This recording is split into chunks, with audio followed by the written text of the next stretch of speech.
नाजरीन, जैसा कि आप जानते हैं इस वक्त मुल्क भर में वसीम रिजवी के मुतनाज़ा बयान को लेकर एक हंगामा बरपा है।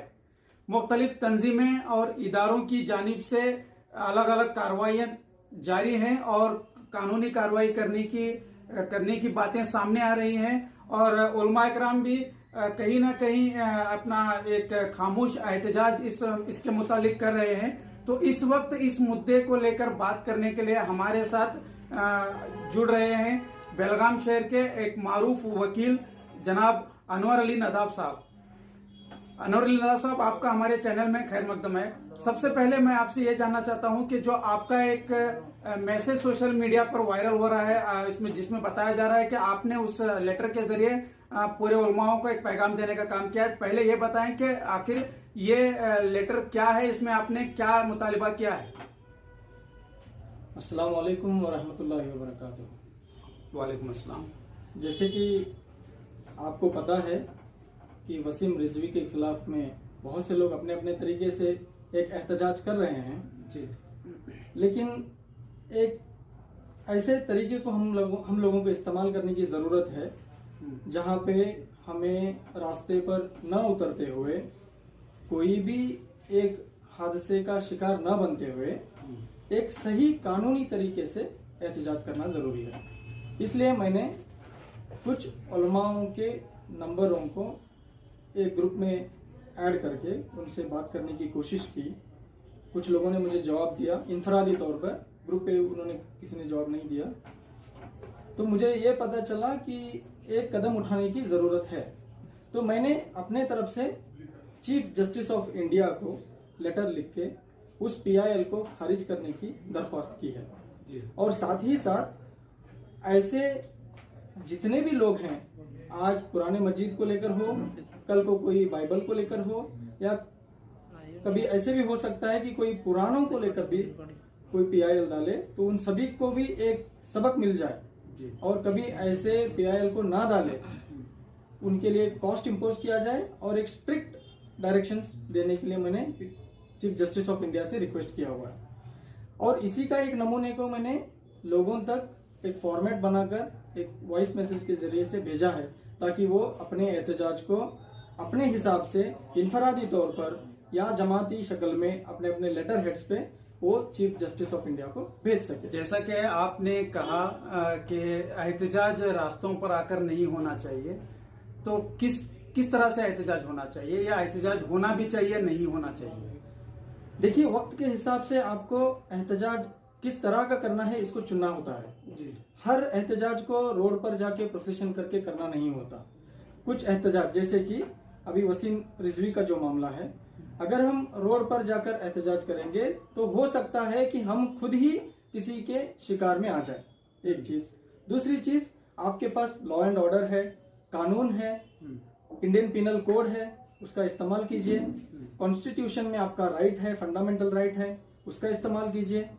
पुलिस स्टेशंस में रिलीजियस फीलिंग्स को हर्ट करने का जो सेक्शन होता है इंडियन पिनल कोड में 153A और 295A, इसके तहत से FIR रजिस्टर करवाइए।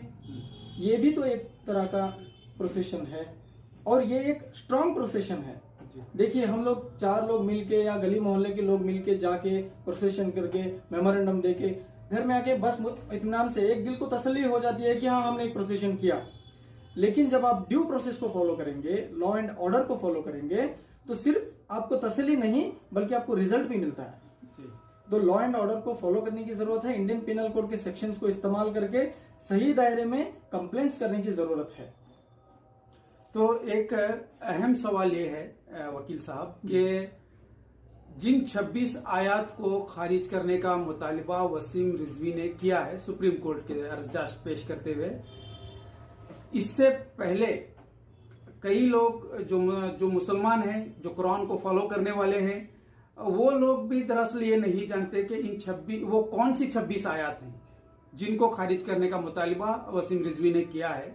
और उन आयात को और उस आयात का पस मंजर भी ये अवाम नहीं जानती। कहीं ना कहीं एक गलत तौर पर जो है एक बदगुमानी यहाँ पर पैदा होने के इम्कानात भी ज्यादा हैं। इस तरह के मैसेज हमें मौसूल भी हुए हैं हालांकि ये जुमला भी कई लोगों को परेशान करेगा हमारा, लेकिन ये बात सही है और साफ है, इसके हवाले से बात होनी चाहिए। तो आपको नहीं लगता कि इस वक्त उलमा कराम को सामने आकर वसीम रिजवी को जवाब देने के बजाय कौम को इन आयात का पस मंजर पेश करें? देखिए, आप बहुत दुरुस्त सवाल पूछ रहे हैं। मैं आपके इस सवाल से बिल्कुल इत्तेफाक रखता हूं। अगर आप मुझे पूछेंगे जी, तो मैं भी यही बताऊंगा कि मुझे वो 26 आयतों का लिटरल मीनिंग क्या है नहीं पता है। जी, देखिए, हर एक अल्फाज का, हर एक आयत का, हर एक सेंटेंस का दो मीनिंग होता है। उसको बोलते हैं लिटरल मीनिंग और एक जनरल मीनिंग। हमको ना लिटरल मीनिंग पता है ना जनरल मीनिंग पता है। लिटरल मीनिंग ना पता होने की वजह से आज वसीम रिजवी जैसे लोग PIL डालने के लिए जाते हैं जी, और लिटरल मीनिंग ना पता होने की वजह से हम लोग जनरल मीनिंग क्या है ये भी ढूंढने की तलाश नहीं करते। एक मिसाल के तौर पर मोटा आयत आपको बताता हूं मैं कि जहां पर भी तुम काफिरों को पा जाओ उनको खत्म करो।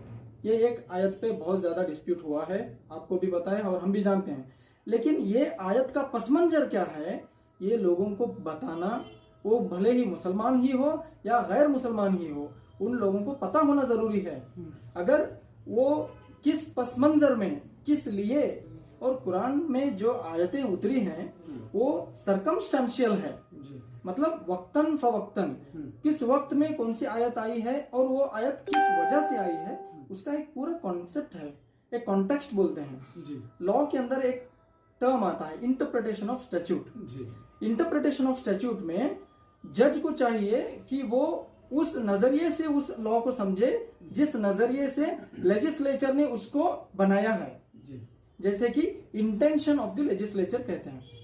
इंटेंशन क्या था वो कानून बनाने के लिए, किस इंटेंशन से उस आयत को उतारा गया, ये जानना जरूरी है। इसको न जानते हुए गलत तरीके से मैसेज जा रहा है मार्केट में, लोगों के जहनों के अंदर गलत मैसेज जा रहा है, तो उसको दुरुस्त करना ये हमारी उलमा इकराम की भी जिम्मेदारी है। और उलमा इकराम को चाहिए कि ऐसे पसमंजरों को लोगों के सामने लाए, आवाम के सामने लाए, ताकि मुसलमान ही नहीं गैर मुसलमानों को भी पता चले कि ये इस्लाम का जो कुरान मजीद है ये सिर्फ मुसलमानों के लिए नहीं है, ये आलम इस्लाम के लिए है। जैसे तौरात, जबूर, इंजील एक मकतब फिक्र और एक वक्त एक लोगों के लिए आया था, लेकिन कुरान सिर्फ एक वक्त के लोगों के लिए नहीं आया, आलम इस्लाम के लिए आया है। एक सवाल ये है वकील साहब कि वसीम रिजवी का बयान इस वक्त आया है, यूं माने कि 2021 का ये बयान है। तो वसीम रिजवी खुद को सैयद लिखता है, पहले सैयद वसीम रिजवी के नाम से वो अपने आप को पेश करता है, जबकि शिया का भी मानना है कि उन्होंने उसे बहुत पहले जो है इस्लाम से खारिज करार दे दिया है, लेकिन बावजूद उसके वो इस तरह की हरकतें करता रहता है। लेकिन अहम सवाल इस वक्त ये है कि वसीम रिजवी अगर वाकई इस्लाम का फॉलोअर है और वो इस्लाम कुरान की स्टडी करता है, खुलफाए राशिदीन के हवाले से, इस्लाम के हवाले से उसे अगर मालूमात बहुत सारी हैं, तो इतने सालों के बाद 2021 ही में उसने सवाल क्यों उठाया इस बात पर? देखिए शरीफ भाई, आप इस सवाल को जो कर रहे हैं ना जी, वो बहुत ही वाज़ेह है। जी, अगर वसीम रिजवी के थोड़े बैकग्राउंड में देखेंगे, एक तो ये पहले शिया मकतब फिक्र से है जी। अब ये ऐसे शख्स को वक्फ बोर्ड का चेयरमैन बना दिया गया, ऐसे शख्स को एक रूलिंग पार्टी में अच्छे पोजीशन को रखा गया जी, सिर्फ इसलिए क्योंकि वो एक ऐसे जहरीले जहन को रखता है। आज उसी शख्स को उसी के पोजीशन से निकाल दिया गया है, वो चेयरमैन नहीं है, अभी वो वक्फ बोर्ड के चेयरमैन नहीं है। इसकी वजह क्या है? वक्फ की जमीन को इन्होंने खरीदो फरोख्त की है जी, लोगों के प्रॉपर्टीज को इन्होंने जो लोगों तक पहुंचना चाहिए उसको अपने जाती फायदे के लिए खरीदो फरोख्त किया। ये चीज जब पता चली तो इन्होंने इस वसीम रिजवी के ऊपर सीबीआई इंक्वायरी लगा दी है। अब कुछ ऐसा करना चाहिए कि पार्टी को खुश करना है। अब पार्टी खुश हो जाएगी तो आपको पता ही है कि ऐसे कुछ एलिगेशन जो है वो निकल जाती हैं। हाल ही में आप कितने सारे इश्यूज को देखिए जहां पे एमएलए एमपीज जो हैं उनके घरों पे रेड होती है, उसके बाद में वो लोग पार्टी ज्वाइन करते हैं तो फिर वहां से वो एलिगेशन हट जाती हैं।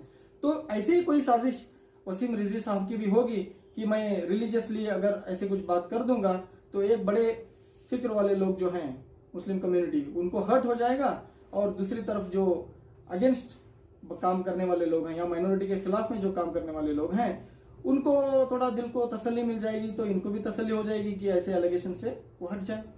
शायद एक अपने आप को बचाने की एक तैयारी है।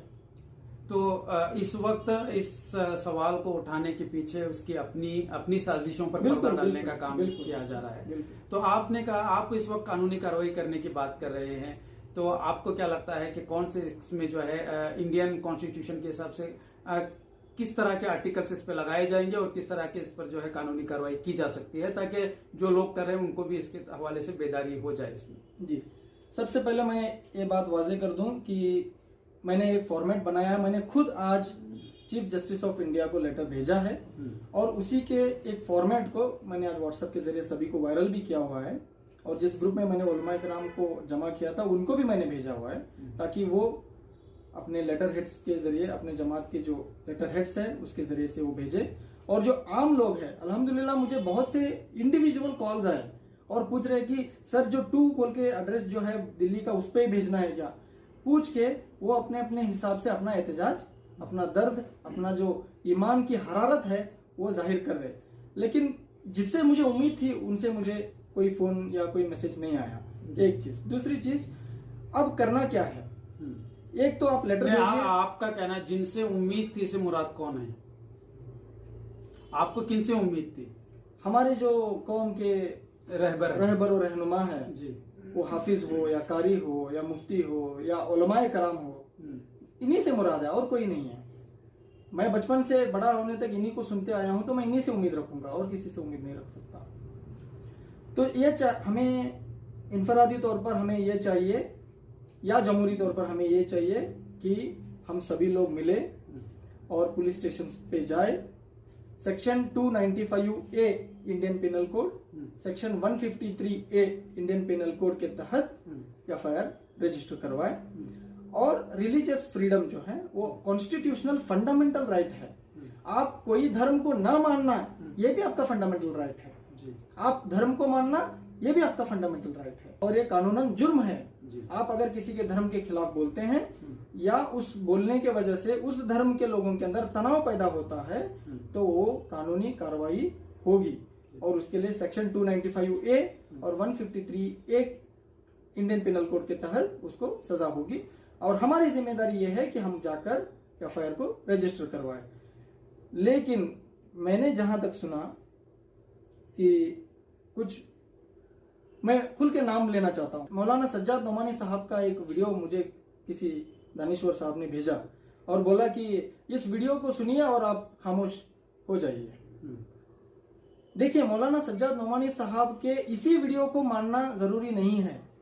इससे पहले भी सज्जाद नोमानी साहब ने यह भी कहा था कि अपने मुंह खोलना शुरू करो, खुल के बात करना शुरू करो, अगर हक नहीं बोल सकते तो अपने सनदों को फाड़ कर फेंक दो।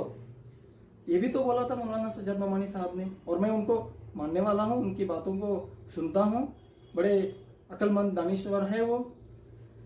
हमारे अंदर ऐसे क्यों हो रहा है कि हम सिर्फ सेलेक्टिव आउटरीच करते जा रहे हैं?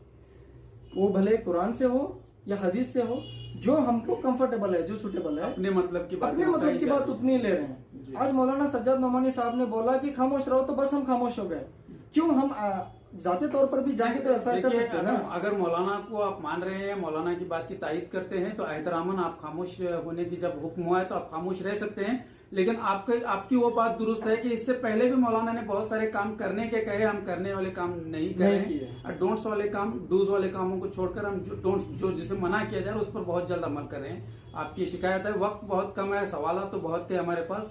इंशाल्लाह अगर वक्त और मिलता है तो एक बार फिर हम आपको जहमत देंगे। आज के लिए इतना ही नाज़रीन, देखते रहिए हमारे प्रोग्राम को और लाइक कीजिए, और आज के इस प्रोग्राम के लिए खास हमें कमेंट्स के जरिए अपने राय मशवरे से जरूर नवाजिए। शुक्रिया।